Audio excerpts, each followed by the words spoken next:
ওড়িশায় ভূমি রাজস্ব বিভাগের আধিকারিকের বাড়িতে টাকার পাহাড়। ওড়িশার আধিকারিকের বাড়িতে নোটের পাহাড়, উদ্ধার ৭৫ লক্ষ টাকা। ভুবনেশ্বর, কটক, খুর্দায় আধিকারিকের বাড়ি, ফ্ল্যাটে অভিযান চলে। আয় বহির্ভূত লক্ষ লক্ষ টাকা, প্রচুর সম্পত্তি, ১০০ গ্রাম সোনার গয়না বাজেয়াপ্ত হয়। ওড়িশায় ভূমি রাজস্ব বিভাগের আধিকারিকের বাড়িতে টাকার পাহাড়। ওড়িশার আধিকারিকের বাড়িতে নোটের পাহাড়, উদ্ধার ৭৫ লক্ষ টাকা। ভুবনেশ্বর, কটক, খুর্দায় আধিকারিকের বাড়ি এবং ফ্ল্যাটে অভিযান চলে। আয় বহির্ভূত লক্ষ লক্ষ টাকা, প্রচুর সম্পত্তি, ১০০ গ্রাম সোনার গয়না বাজেয়াপ্ত হয়।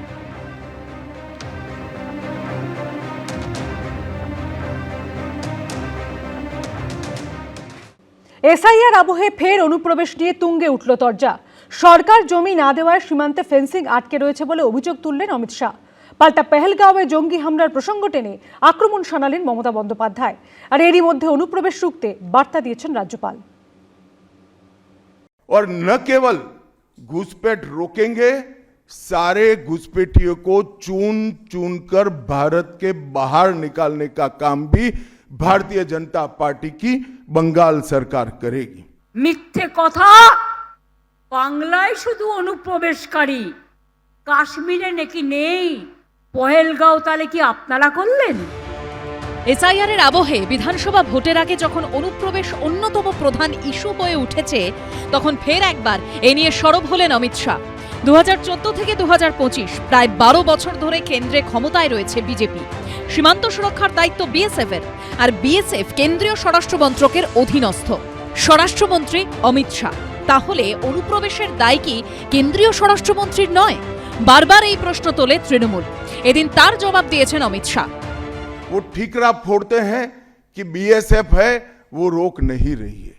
ममता जी, मैं आज आपको इस सार्वजनिक प्रेस वार्ता में पूछना चाहता हूं कि कौन सरकार है, कौन सी सरकार है बांग्लादेश की पूरी सीमा पर जो वाड़बंदी करने के लिए, बॉर्डर पर फेंसिंग करने के लिए जमीन नहीं देती है? अगर आप जवाब न दे पाए तो मैं ही देता हूं।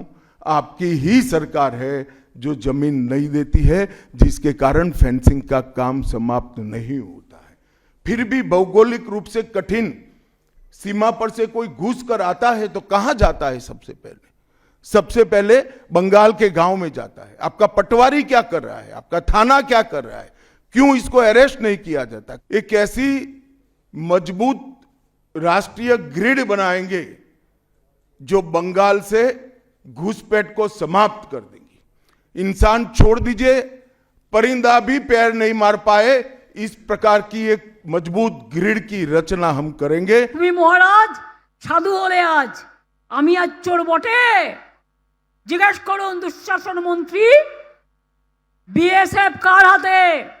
অনেক জমি তোমায় দিয়েছি, কিন্তু তুমি করতে পারোনি।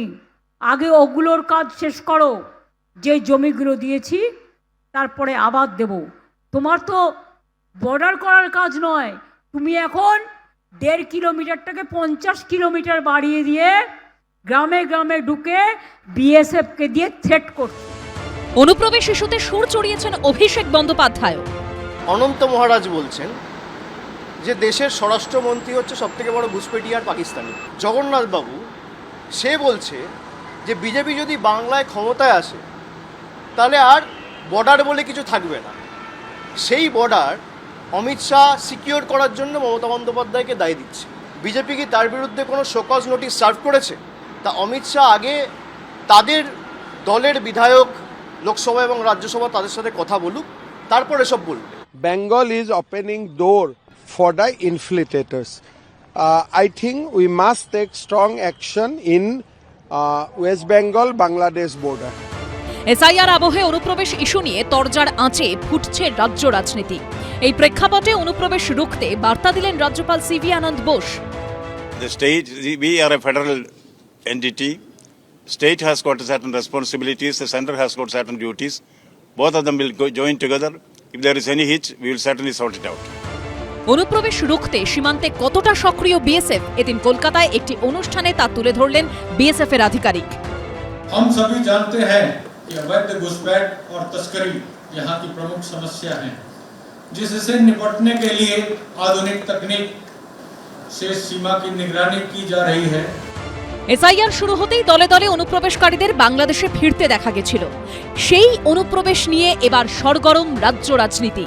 আবির দত্ত, আশাবুল হোসেন ও ব্রতদেব ভট্টাচার্যের রিপোর্ট, এবিপি আনন্দ।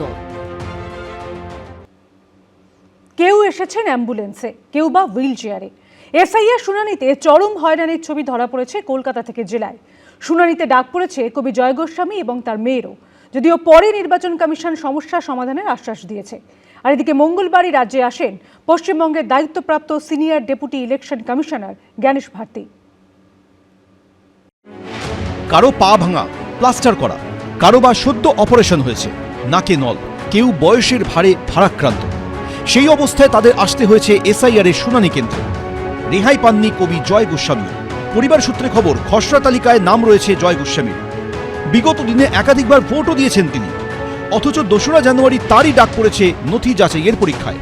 জয় গোস্বামীর মতো একজন বিখ্যাত কবি, সারা ভারতে যার খ্যাতি, তাকে যদি এইভাবে ডাকা হয় তাহলে তো বুঝতে হবে যে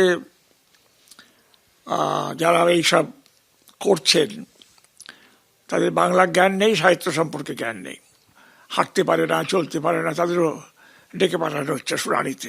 আমার মনে হয় যে বেঁচে থাকলে রবীন্দ্রনাথকেও এসআইআর এর লাইনে দাঁড় করাতো। পরিবার সূত্রে দাবি, কলকাতায় শিশুমঙ্গলে জয় গোস্বামীর জন্ম, এরপর শৈশব কাটে রানাঘাটে। বর্তমানে সল্টলেকের একটি আবাসনে থাকেন তিনি।